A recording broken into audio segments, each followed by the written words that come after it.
Hi, Alex Polyak here. Grand Theft Auto Liberty City Stories turns 20 years old. The game was released on October 24, 2005. It launched for the PSP, then came to PlayStation 2 in 2006, and 10 years later, it was even released on iOS and Android. So, GTA LCS is celebrating its big anniversary, and it's a great opportunity to discuss some interesting and little-known facts about this lesser-known yet captivating game. Let's get started.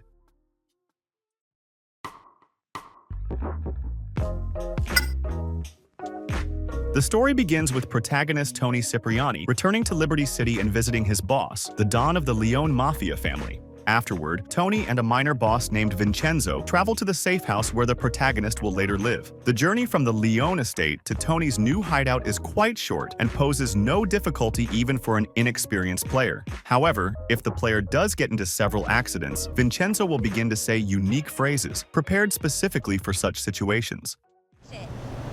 Jesus, Tony, you drive like a bitch!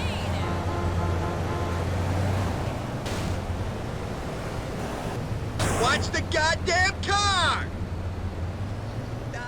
Besides these two phrases, there's a third one, but it will only trigger if the player continues driving recklessly after visiting the safe house when the mission requires driving Vincenzo to his place of work. Tony, stop disrespecting me and drive like a man, Maron!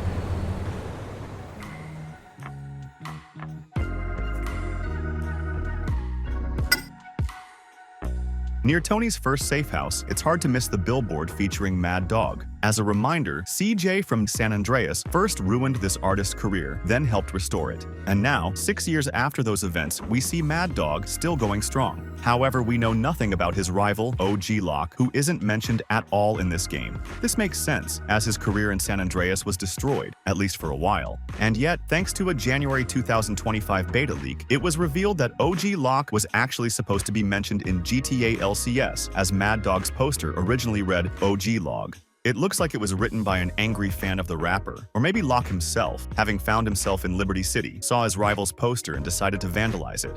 Who knows? Either way, I thought it was a cool detail.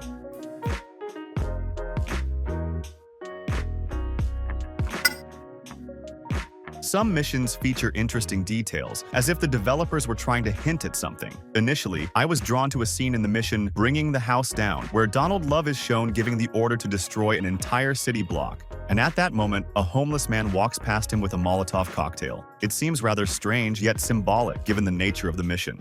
Later, a player told me about a similar moment in the second mission. Tony arrives at a drug dealer's place to force him to work, and while he's doing so, a homeless man is sitting on a nearby bench. His back is to the player, so only by standing in front of him and looking closely can you see he's holding a Molotov cocktail. Interestingly, if you get too close, the man will inevitably run away, and he'll be running away from the player. A leaked beta version of the game from early 2025 shows that this was all done for a reason. Initially, the homeless man in the second mission was supposed to be standing with his Molotov cocktail and talking to another homeless man. Then, the developers seated him on the bench and positioned the camera so the player would notice him. But in the final version of the game, Tony and the dealer were moved and the camera angle was changed, so the man remains off-screen, sitting inconspicuously on the bench with his back to the player. It's clear that the designer of this mission paid a lot of attention to this detail, even though it's just an NPC serving as a standard extra. Players familiar with GTA 3 will likely recall that in that game, which is heavily linked to Liberty City Stories, an abandoned tunnel is inhabited by homeless people armed with Molotov cocktails. And on the game's old promotional website, one could find an article about crazed homeless people attacking people all over Liberty City, driven mad by the drink boomshine. The topic of these homeless characters from GTA 3 was popular among players at the time, so perhaps the developers decided to tease fans by adding a few interesting references in LCS, showing these strange characters in different areas of Liberty City.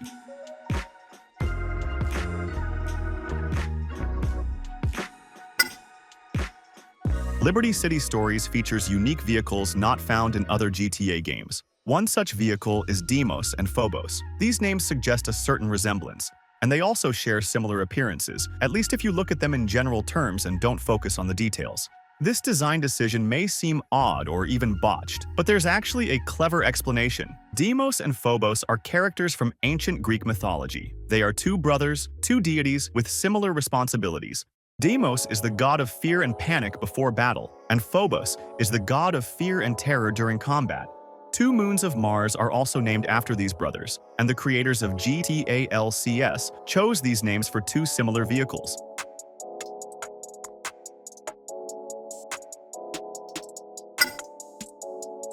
It's funny how the protagonist's build is heavily influenced by his outfit. For example, Tony's arms might become thinner, and this change can't be explained by the fact that athletic clothing simply clings to the body, while looser clothing adds bulk, because the shape of the arms changes even in the open areas. But if that example seems insufficient, consider Tony's head. In a tracksuit, his head becomes wider than in loose clothing.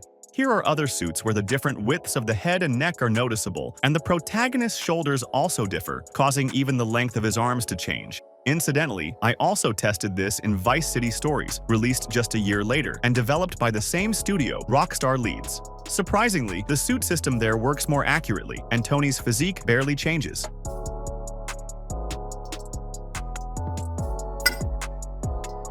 In GTA 3, you could see a link to the Rockstar Games website in the ticker, along with some other interesting things. Years later, in Liberty City Stories, Rockstar Leeds continued this tradition and included a link to their own website in the ticker.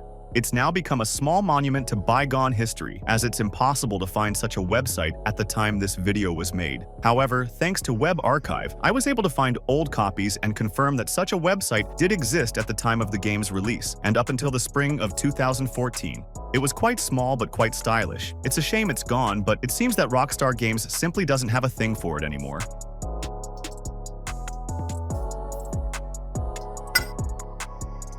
When Tony ejects someone from the driver's seat of a car, he usually simply grabs them by their clothes and lifts them out of the vehicle. Or, if the car's very low, he might kick the driver in the head and then pull them out. But when NPCs themselves eject Tony from the car, they do it differently, throwing the protagonist onto the street and kicking them in the head. Cipriani is actually capable of such moves, but it only works in certain situations. For example, in the mission Frighteners, he uses this animation to eject the Union leaders from their cars. I also encountered this animation in free play without missions, but I couldn't replicate it later. Overall, this protagonist trick seems rare.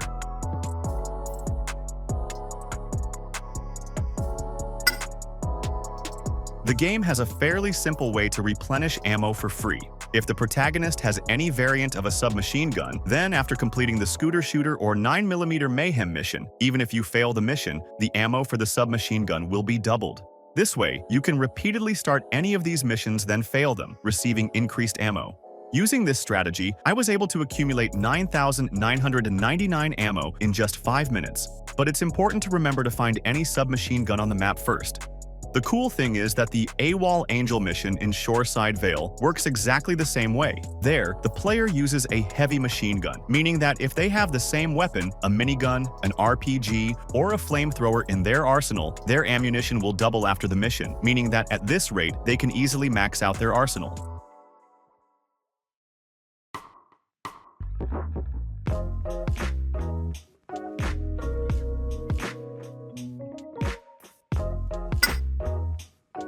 For the mobile version of the game, many textures were updated, as Rockstar needed to improve image quality and add more detail. Interestingly, in some places, the map and booklet included with the physical Liberty City Stories discs were used as textures. For example, newspaper vending machines now feature an image of the first page of the booklet, which is designed like a Liberty Tree newspaper. This, incidentally, means that an image of Tony Cipriani himself has made it into the game, although it's very difficult to see. Also, in Shoreside Vale, a map has appeared near the tour booth. Players could previously obtain it by purchasing the game's box set.